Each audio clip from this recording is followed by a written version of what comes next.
Assalamualaikum warahmatullahi wabarakatuh. Perkenalkan, nama saya Susan. Saya dari kelas E. Hari ini saya akan melaksanakan ujian kegawat daruratan yang soalnya sebagai berikut. Nyonya S, usia 30 tahun, G3 P1A1, hamil 36 minggu, baru saja melahirkan bayinya di klinik bersalin, tetapi kondisi bayinya bernapasnya megap-megap, lalu tonus ototnya lemah, tangisannya juga lemah, warna kulit kebiruan. Selanjutnya, tindakan apa saja yang saudara berikan, saudara lakukan terhadap bayi tersebut? Sebelumnya, seperti biasa, kita sebelum melakukan pertolongan persalinan, kita menyiapkan ruangannya dulu, lalu menyiapkan tempat resusitasi jika bayi terjadi asfiksia terhadap bayi. Yang pertama persiapan alat dulu ya, persiapan alat. Terus persiapan ruangan, tentunya kita harus berada di ruangan yang hangat, jauh dari jendela, jauh dari pintu, sehingga tidak ada angin yang menyebabkan bayi menjadi hipotermi, sehingga resusitasi tidak berjalan dengan baik. Lalu persiapan yang pertama itu adalah, alat yang pertama itu adalah meja. Meja itu harus kering, datar, juga keras.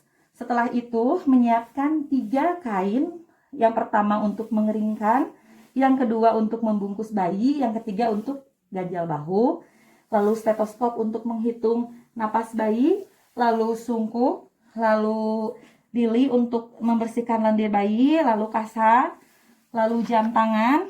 Setelah itu surat rujukan jika bayi harus dirujuk, lalu pengukur suhu bayi, lalu selimut untuk menjaga kehangatan bayi. Setelah itu yang terpenting adalah posisi lampu itu harus 60 cm jaraknya dari meja resusitasi, dan juga lampunya itu harus 60 watt. Oke, langsung saja mungkin kita langsung pada tindakannya.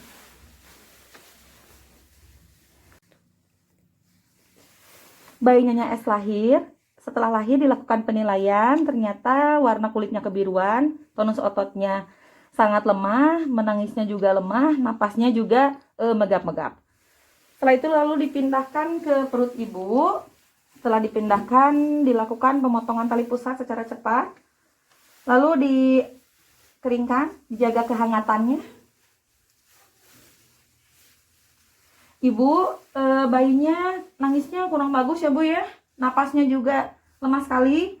Jadi saya minta persetujuan ibu untuk melakukan tindakan pertolongan pernapasan, bantuan pernapasan pada anak ibu. Boleh ya Bu ya? Ya, sebentar Bu ya.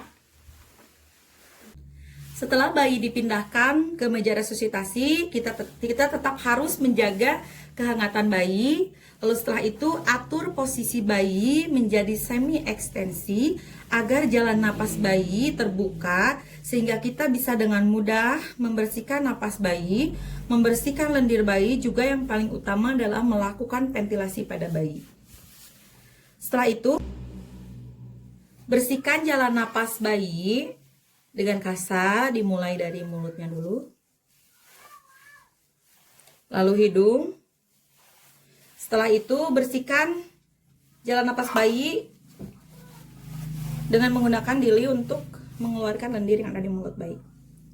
Dengan kedalaman kurang lebih 5 cm untuk mulut. Lalu setelah itu untuk hidung 3 cm. Setelah dilakukan pembersihan jalan napas, keringkan bayi dan lakukan rangsangan taktil. Keringkannya, kita cara mengeringkannya itu mulai dari muka lalu ke seluruh tubuh dengan memberikan sedikit tekanan untuk melakukan rangsangan taktil.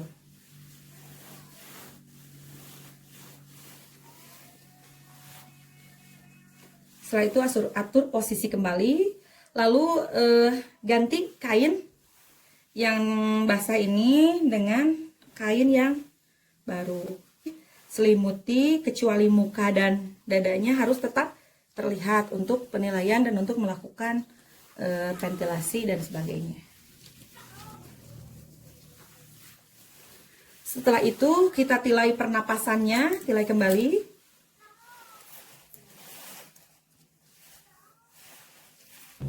Penilaian pada bayi yang ditilai adalah pernapasannya, Kita periksa pakai stetoskop, caranya adalah menghitung sampai dengan 6 kali. Nanti hasilnya dikali 10 menjadi 60 kali per menit. Lalu setelah itu ditilai warna kulitnya, apa dia masih kebiruan atau cyanosis, lalu tonus ototnya apakah masih lemah, nangisnya apakah masih megap-megap. Setelah itu, persiapan untuk melakukan ventilasi percobaan sebanyak 2 kali. Pertama kita cek dulu sungkupnya apakah dia terjadi kebocoran, lalu posisinya. Posisi sungkup harus menutupi mulut, hidung, dan dagu. Seperti ini. Lakukan 2 kali. 1, 2. Jika berkembang, lakukan ventilasi 20 kali dalam waktu 30 detik dengan kedalaman 20 cm air. 1, 2, 3, 4, 5, 6, 7, 8, 9, 10, 11, 12, 13, 14, 15, 16, 17, 18, 19, 20. Bila bayi bernapas, tilai kembali. Bila bayi bernapas, kulitnya sudah kemerahan, nangisnya juga sudah bagus, kita lakukan lagi penilaian. Pernapasannya seperti tadi. Lalu ditilai ototnya, nangisnya apakah sudah bagus atau belum. Jika hasilnya baik, hentikan ventilasi. Kita berikan kepada ibu untuk lakukan skin to skin jika kulitnya kemerahan. Kalau misalkan kulitnya masih biru tapi nangisnya, kulitnya masih belum merah tapi nangisnya bagus, kita lakukan observasi, tidak di skin to skin kan. Tetapi jika bayi masih tidak bernapas atau napasnya masih kurang baik, lakukan kembali ventilasi 20 kali dalam waktu 30 detik dengan kedalaman 20 cm. 1, 2, 3, 4, 5, 6, 7, 8, 9, 10, 11, 12, 13, 14, 15, 16, 17, 18, 19, 20. Setelah dilakukan ventilasi yang kedua kalinya, lakukan penilaian kembali pada bayi, yaitu usaha bernapasnya, frekuensi jantungnya setiap 30 detik ventilasi. Bila bayi bernapas spontan dan frekuensi jantung lebih dari 100 kali per menit, lalu napasnya tidak kurang dari 60 kali per menit, hentikan VTP, selimuti bayi dan berikan pada ibu untuk dilakukan skin to skin selama 1 jam, perawatan tali pusat, pemberian vitamin K, obat salep mata, imunisasi hepatitis B, Uniject, lalu tunda memandikan sampai dengan 24 jam, dan bila bayi stabil, lanjutkan asuhan bayi baru lahir normal. Jika dalam 2 menit bayi belum berhasil bernapas, siapkan rujukan dan terus lakukan ventilasi selama 10 menit. Hentikan resusitasi setelah 10 menit jika bayi tidak bernapas dan tidak ada denyut jantung. Jika bayi dirujuk, lakukan konseling pada keluarga, lanjutkan PTP terus sampai dengan 10 menit, pantau tanda bahaya, cegah hipotermi, cegah infeksi, lalu berikan vitamin K, lalu membuat surat rujukan dan lakukan pencatatan dan pelaporan.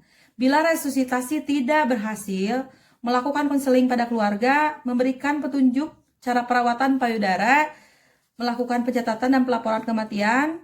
Lalu setelah melakukan resusitasi, membereskan alat, biasa melakukan dekontaminasi seluruh peralatan yang digunakan dengan klorin 0,5, dengan semprit, lalu SK sungkup dengan larutan klorin, rendam genjal bahu dan kain pengering bayi, buang sampah medis pada tempatnya, cuci tangan pasca tindakan.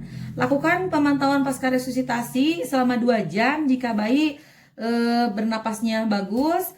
Memperhatikan tanda-tanda kesulitan bernapas seperti tarikan dinding dada, lalu megap-megap, merintih, napas cuping hidung, frekuensi napasnya kurang dari 40 sampai 60 kali per menit, atau terjadi henti napas lebih dari 10 detik atau apne, harus segera dilakukan rujukan. Juga amati warna kulit bayinya, apakah pucat atau kebiruan, amati tonus ototnya, apakah kelihatan lemas.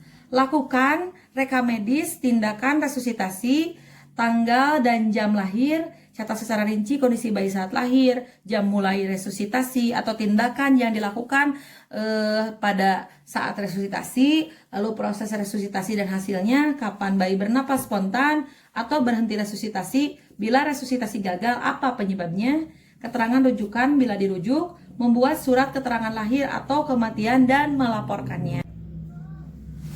Baik, cukup sekian yang bisa saya sampaikan. Mohon maaf atas segala kekurangan. Terima kasih.